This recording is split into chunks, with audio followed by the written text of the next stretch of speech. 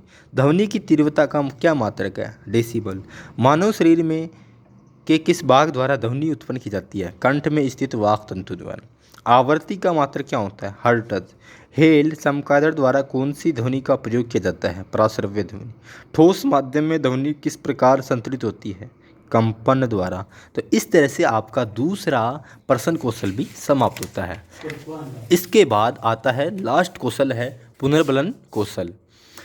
पुनर्बलन कौशल आधारित पाठ योजना। विषय है भौतिक विज्ञान और प्रकरण है हमारा नाभिकीय भौतिकी। समय 5-7 मिनट ही रहेगा। पूर्व ज्ञान, विद्यार्थी नाभिकीय भौतिकी के बारे में सामान्य जानकारी रखते हैं। क्रम संख्या, छात्राध्यापक क्रिया, विद्यार्थी क्रिया, पुनर्बलन। परमाणु के केंद्रीय भाग को क्या कहते हैं? नाभिक। पुनर्बलन देना है आपको बच्चों को, सही है। 10⁻⁻10 मीटर युक्त कणों को क्या कहते हैं? परमाणु। ठीक है। हाइड्रोजन को छोड़कर सभी तत्वों में क्या पाया जाता है? नाभिक। अच्छा। प्रोटॉन का द्रव्यमान कितना होता है? 1.67 × 10⁻27 kg। शाबाश। परमाणु के नाभिक में कौन से कण उपस्थित होते हैं? प्रोटॉन व न्यूट्रॉन। बहुत अच्छा। सभी अधिकांश नाभिक का आकार लगभग कैसा होता है? गोलाकार। आर त्रिज्या वाले नाभिक गोलाकार का क्या याद कर सकते हैं? आयतन। नाभिक के आयतन का सूत्र है V = 4/3 πr0 Qa। सामान्य हाइड्रोजन के नाभिक में केवल कितने प्रोटॉन होते हैं? एक Fm बराबर कितने मीटर होता है? 10⁻⁻ मीटर। यहाँ पे कुछ प्रश्नों के पुनर्बलन नहीं लिख रखे हैं, तो दोस्तों आपको पुनर्बलन लिखने हैं। और ये जो पुनर्बलन है लिखे हुए हैं, ये है शाब्दिक सकारात्मक पुनर्बलन। ठीक है। इसके बाद दूसरा पुनर्बलन आता है, हमारा सब्जेक्ट है विषय विज्ञान और टॉपिक है कृत्रिम उपग्रह। विद्यार्थी कृत्रिम उपग्रह के बारे में जानकारी रखते हैं। सूर्य के चारों ओर कितने ग्रह चक्कर लगाते हैं? 8। पुनर्बलन है। ठीक है। सूर्य व 8 ग्रह मिलकर किसका निर्माण करते हैं? सौर मंडल का। सही है। ग्रह के चारों ओर परिक्रमा करने वाले पिंड क्या कहलाते हैं? उपग्रह। अच्छा है। इस तरह से आपको विद्यार्थी को पुनर्बलन देना है कि सही है, ठीक है, अच्छा है, बहुत अच्छा है, शाबाश। क्योंकि इससे विद्यार्थी को भी लगेगा कि मैंने बताया है आंसर, सर ने मुझे पुनर्बलन दिया है, मोटिवेट किया है। तो इस तरह से आपको हर क्वेश्चन पूछने के बाद पुनर्विलन जरूर देना है। हम किस ग्रह पर रहते हैं? पृथ्वी पर। कृत्रिम उपग्रह किसके द्वारा निर्मित किए जाते हैं? मानव द्वारा। पलायन वेग का मान बताइए। 11.2 किलोमीटर पर सेकेंड। कृत्रिम उपग्रह कहाँ प्रक्षेपित किया जाता है? अंतरिक्ष में। कृत्रिम उपग्रह को किसकी सहायता से प्रक्षेपित किया जाता है? रॉकेट द्वारा। भू स्थिर उपग्रह पृथ्वी की सतह से कितनी दूरी पर होता है? 36,000 किलोमीटर। तो ये है हमारे दोनों पुनर्विलन कौशल समाप्त होते हैं यहाँ पे, और हमारे डायरी में एक पन्ना बच जाता है। तो इस तरह से हमारी पूरी लेसन डायरी एक कंप्लीट होती है। वो है माइक्रो टीचिंग की डायरी। माइक्रो टीचिंग की डायरी कंप्लीट होती है जिसके अंदर आपको दो चीज़ें बनानी है। 2 ही प्रस्तावना कौशल बनाने हैं और 2 ही श्यामपट्ट कौशल बनाने हैं। 2 ही पुनर्विलन कौशल बनाने हैं, 2 ही प्रश्न कौशल बनाने और 2 ही व्याख्या कौशल बनाने। प्रत्येक चीज़ें 2-2 चीज़ें बनानी हैं। धन्यवाद। जय हिंद, जय भारत।